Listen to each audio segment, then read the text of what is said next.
अगर by chance अगर आपका यूपीएस मोड से इको मोड में करना है, अगर पहले से अगर किसी कारणवश यूपीएस मोड में चला गया तो अब आपको करना है इको मोड में। तो हेलो गाइज, आज की इस वीडियो में मैं आपको बताने वाला हूं कि इन्वर्टर में इको मोड और यूपीएस मोड क्या होता है और इन दोनों के बीच में डिफरेंट क्या होता है।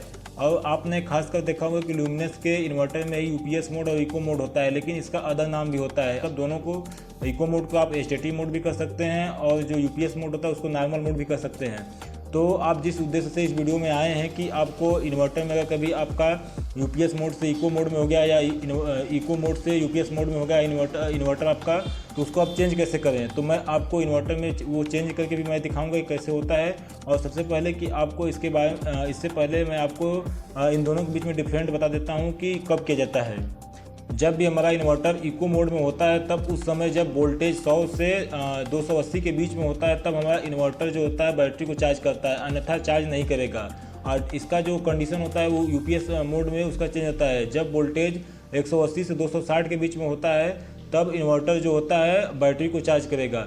और जो इको जो मोड होता है, इसका नाम इको मोड इसलिए पड़ा है क्योंकि इसका नाम जो है इकोनॉमी मोड भी कहते हैं, क्योंकि यह पावर को सेव करता है, यानी एनर्जी को, ऊर्जा को यह बचाता है।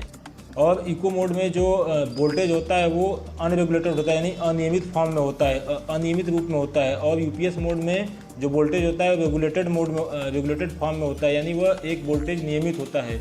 और जो इको मोड में जब हम अपना इन्वर्टर करते हैं तो उस समय जो हमारे घर के जो जनरली इक्विपमेंट होते हैं जैसे लाइट, फैन होता है, इसका यूज करते हैं। लेकिन जब यूपीएस मोड में तब करते हैं जब हमें कंप्यूटर या ड्रायर या माइक्रोवेव, यानी जो सेंसिटिव इक्विपमेंट होते हैं उसका यूज करते हैं, तब हम इसको यूपीएस मोड में करके चलाते हैं।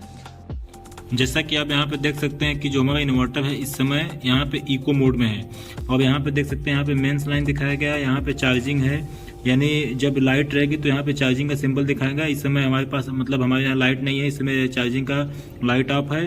और इस समय जो हमारे जो घरेलू उपकरण हैं वो इको मोड में चल रहे हैं। जैसे कि हमने आपको बताया था कि जो सेंसिटिव नहीं होंगे, यानी जो जनरली घर पे यूज होंगे उसे हम इको मोड में चलाएंगे। और यहाँ पे देखिए यूपीएस मोड है, और इसका यूज करते हैं हम जब कंप्यूटर को चलाना होता है तब हम यूपीएस मोड में करके चलाते हैं। यहाँ पे लो बैटरी का सिंबल है और यहाँ पे ओवरलोड दिया है। तो ये हमारा जो है ल्यूमिनस का इन्वर्टर है।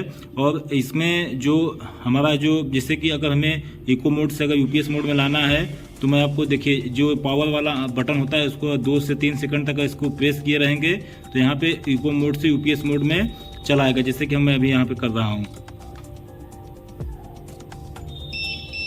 देखिए जैसे कि अभी यहाँ पे ये ऑफ होके लाइट, यानी ये यूपीएस मोड में आ गया है। और यहाँ पे दो बार बीप की साउंड होगी तो यहाँ पे यूपीएस मोड में आ जाएगा। अगर बाई चांस अगर आपका यूपीएस मोड से इको मोड में करना है, अगर पहले से अगर किसी कारणवश यूपीएस मोड में चला गया तो अब आपको करना है इको मोड में, तो यहाँ पे फिर वही काम करेंगे। इसको 2-3 सेकंड तक प्रेस किए रहेंगे तो यहाँ पे देखिए ये फिर इको मोड में आ गया। ये फंक्शन केवल ल्यूमिनस के इन्वर्टर में दिया गया है। अगर बाकी और जैसे कि अदर कंपनी के जो इन्वर्टर होते हैं उसमें जो होता है यहाँ पे बैक साइड में स्विच दिया रहता है, जिससे कि हम मैनुअली, हालांकि ये भी मैनुअली, दोनों को हम वहाँ स्विच के द्वारा ऑन ऑफ इधर उधर करके, राइट लेफ्ट करके उसको हम चेंज कर सकते हैं। तो मैं आशा करता हूं कि आपको इको मोड और यूपीएस मोड आपको बेहतरीन तरीके समझ में आ गया होगा। अगर वीडियो अगर पसंद आया हो तो वीडियो को लाइक करिएगा, चैनल को सब्सक्राइब करिएगा। मिलते हैं नेक्स्ट वीडियो में। Thank you.